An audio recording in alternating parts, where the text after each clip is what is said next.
and welcome to The Grid. Today we are in the neighborhood of Boystown and we're gonna have a ton of fun and learn a lot. Let's get started. Okay, so I'm here with Chad. He's the executive director of the North Halsted Business Alliance. Yes. Chad, hi. Hi. Thanks for fitting us in. I know you're super busy today. I know, we're pretty excited. We're setting up for Market Days right now. Okay, so tell me about Market Days. Market Days is the largest street festival in the Midwest. It runs from Addison to Belmont, which if you're not familiar, is a very long stretch. We basically shut down Boystown for 2 days and throw a party that has 4 dance stages, over 200 vendors. All of our businesses come out. We have food, we have music, we have families, we have singles, we have whatever you need, it's here. Another large festival that we throw is Pride Fest. Makes a lot of sense to have Pride Fest in Boystown. Yes. That's in the middle of June. It's usually the weekend before our giant Pride Parade. There's a large element of community engagement there. We have a lot of nonprofit partners that we work with, like AIDS Foundation of Chicago, Center on Halsted, things like that. So the North Halsted Business Alliance, tell me about how many businesses are under your umbrella. So under our umbrella is just over 200 businesses. In our alliance, we have a lot of members, specifically one we're in today, which is the men's room. And what we do is that we supplement their marketing efforts, help businesses succeed. The majority of our business owners are LGBTQ in the street, which is something that doesn't happen anywhere else in this city, and not many cities at all. Well, I know people think about Boystown when they're thinking about fun, because it is so fun here. Yes, but you guys are also preserving a lot of other things too, your culture.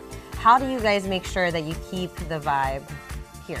You don't have to have one or the other. Like if new things are coming in the neighborhood and new demographics are coming in, it doesn't mean that we can't preserve our identity. Okay. So we have identity markers here, like the Legacy Project, our flags and things like that really tell people, hey, you're in this space, this is Boystown, this is a very LGBTQ focused space. But also we do a lot of projects that people don't see. Like for instance, we just worked on getting a historical designation for the neighborhood, which it'll be a national thing at this point. So when people come here, they'll be like, oh, this is the first historically recognized gay village in America. Oh, is it really? Yes, it is. The genesis of our community is about acceptance and equality. And I think when we look at these different demographics that come and go from the neighborhood, is that we've always been a really welcoming and accepting community, and we want people to be part of our lives.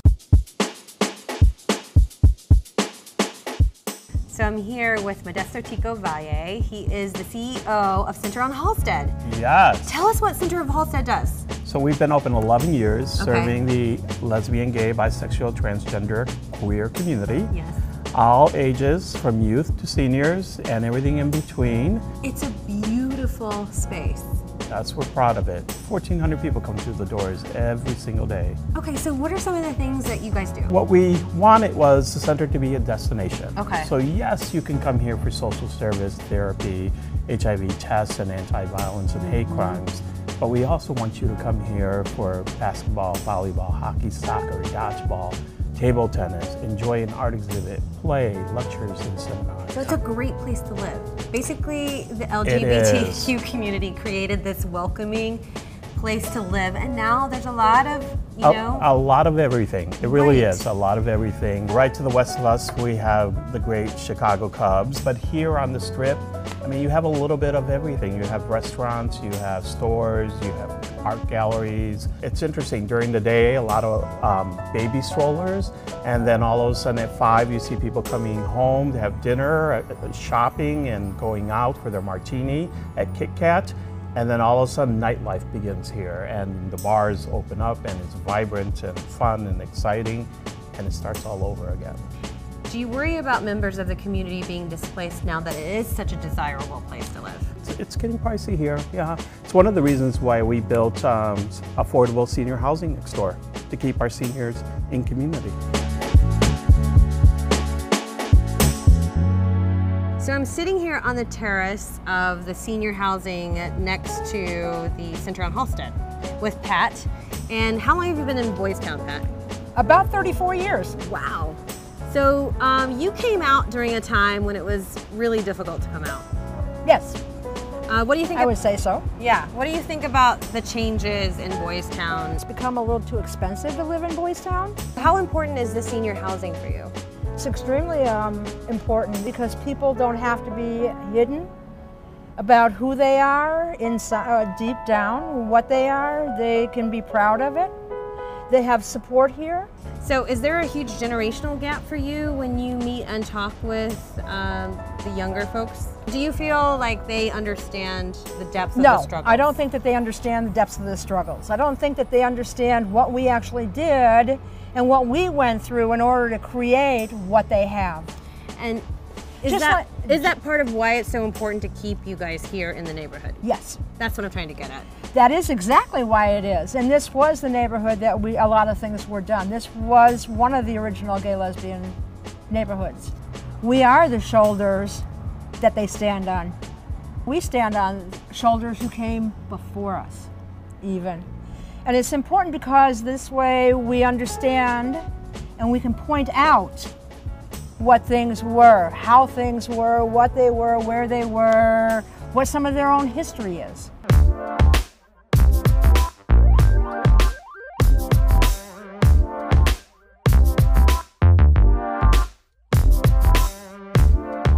So Mitch, tell me about the vibe in Boystown. What's it like to live here? Boystown is incredibly vibrant and active and diverse. It's always going on. There's always something happening. No matter where you're at, you're always going to find something interesting to do, regardless of whatever you're interested in. It's incredibly accepting. No matter where your walk of life you're coming from, it doesn't matter. Everyone's going to be very happy that you're here. The home stock is great here, depending on whether you're looking for a first-time condo, whether you're looking for rental apartments, or whether you're even looking for single-family homes. The neighborhood has it all. High-rises on the lakefront, coming inland, condos, and even more single-family homes a little bit farther away you get. It's not just a party scene. I mean, there definitely is a great element of that, but there's also going to be a really great family element as well. Okay, so it's always about location, location, location, right? So let's talk about Boystown. So location, location, location, exactly the three main rules of real estate. You're walking distance to the lakefront.